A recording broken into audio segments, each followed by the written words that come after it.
Phone आया आफत जी की हाल है। मैं क्या ठीक ठाक जी। जाने मैं बड़ी देर का ना तुहाडा नंबर एक मैं क्लिप सुनिया सीगा ते मेरे दिल नूं बड़ी गल लगी है। मैं तुहाडा नंबर सेव किया तो मैं चाहना सा तुहाडे नाल गल करा तो कोई कदों गल करा तुहाडे नाल। मैं किहा तुसीं करो गल। जाने नहीं मैं फिर करांगा, बस शर्म जी आ रही है। कोई गल करना चाह रहा सी लेकिन कर नहीं सी रहा। मैं जदों दी गुफ्तगू सुनी मैं क्या भी तू दिल खोल के गल कर, तू जेड़े मकसद की गल करनी खोल के गल कर। जाने शर्म बड़ी आ रही है, मैं बड़ा शर्मिंदा वां। मैं होया की है जाने हाफिज जी तुहानूं की दसां। मेरे 4 बच्चे सन, जिहड़ा सब नालों वड्डा बच्चा सी ना वो बच्चा तकरीबन 17 साल का सी। बाकी वेख लो किड्डे 17 साल का जवान बच्चा होंदा है। ओहदी यानी कि मुछां भी तकरीबन निकल रही सी, दाढ़ी दे वाल भी निकल रहे सन। मेरा बड़ा बेटा 17 साल का होया की है बस पता नहीं लग्या। अल्लाह ने दोबारा सुन ली, नहीं पता चलिया दोबारा सुन ली। मैं फिर की हो गया है तो तेरी बीवी निकाह होया सी, सुन ली अल्लाह ने, फिर की होया। आंदा आफत जी अगे तेनों मैं की दसां। जदों मैनू बीवी ने दसिया यकदम मैनू झटका तो लग्या यार बच्चे जवान ने, बच्चे की सोचणगे है। मैं क्या कोई गल नहीं, अगर ये मसला भी होए ना बच्चों को शऊर दसो कि ऐसी उम्र अंदर भी हो जाए कोई मसला नहीं गा यार, फिर की हो गया। नहीं जाने असी परेशान तो बड़ा होए, लेकिन फिर मैं बीवी को समझाया चल कोई गल नहीं खैर अल्लाह वालीए। अगर आप कोई जाया वाया का मसला किया तो सही नहीं लगता, मेरा दिल नहीं मानता, ज़हन नहीं मुतमिन होंदा। अज बीवी को मैं मुतमिन कर लिया।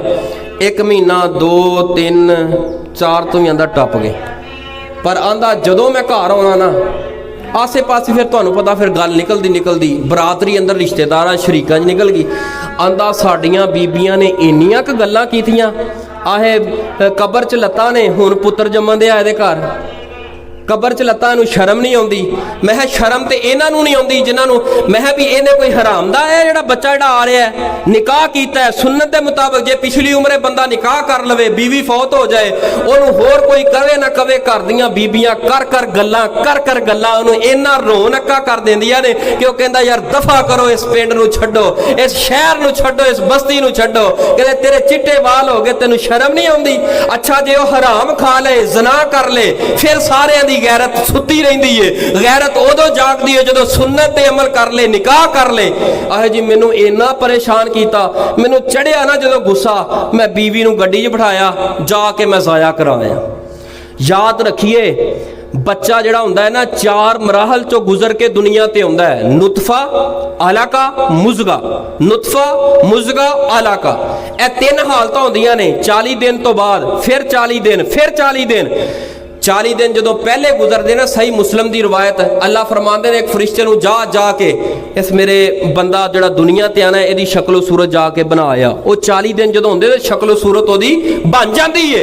अगे फिर 40 दिन होंदे ने ओदियां हड्डियां जुड़दियां ने। फिर अगले 40 दिन जो 120 दिन होंदे ने 121वें दिन जाके रूह फूक दी जाती है। वो बच्चा इंसान बन जाता, उसदे अंदर रूह है। जिहड़ा उस बच्चे नूं ज़ाया कराए वो कातल है, वो कातल है, वो कातल है। एक सिर्फ एक वजह दे नाल कराया जा सकता है, अगर औरत का कोई जान का खतरा है, ऐसा मसला है। वरना इस तो इलावा कोई हालत नजर नहीं आती। अगर ते बच्चा हराम भी क्यों ना होए, ज़ना ते बदकारी अंदर भी ना होए, उस बच्चे नूं कतल करना हक नहीं किसी दा कि उस बच्चे नूं कतल किया जाए। हाँ जिहड़ा मर्द कतल करेगा वो कातल ठहराया जाएगा।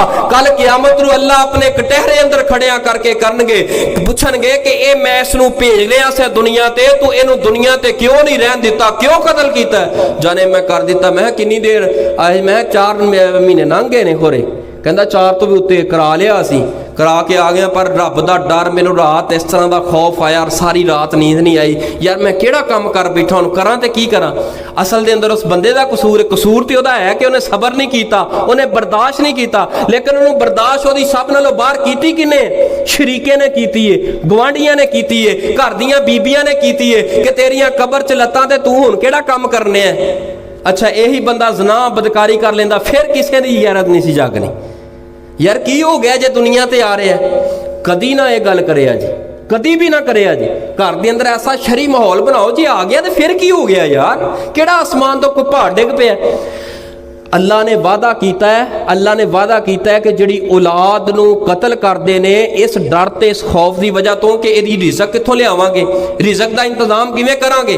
फरमाया कदी ना करिया जे, इन्हां दे रिज़क दा जिम्मेदार मैं वां। रब कहंदा मैं जिम्मेदार हां, फिर तू कौन होना इहनूं कतल करन वाला। जाने मैं की करा, रब कोलों माफ़ी भी मंग, बार बार रब कोलों माफ़ी मंग। इंतहाई बंदा परेशान, उन्होंने गुनाह करन ते मजबूर कीता ते मुआशरे ने कीता। मुआशरे अंदर इतनी जहालत है, इतनी जहालत है यार। वो कौम पता कदों करती सी जिन्हां अंदर नबी पाक नहीं सी आए, वो किहड़े सी, उन्हां दा ते रहबर रहनुमा नहीं सी हैगा, नबी उन्हां अंदर नहीं सी हैगा। वो कतल पता बच्ची नूं कदों करदे सन, जदों दुनिया ते आ जांदी सी, कुछ खा पी लैंदी सी, फिर जदों चलन फिरन जोगी होंदी फिर कतल करदे। लेकिन साडी बस पेट दे अंदर ही होवे, पता जे लग जावे। जे किसी घर धीओ लग पई 1 2 3 4, वो इन्नियां गल्लां करदे ने मुआशरे दे, इन्नियां बीबियां गल्लां करदियां ने, इन्नियां करदियां ने, बंदा रोनका होके ते बंदा गलत कदम उठा लैंदा।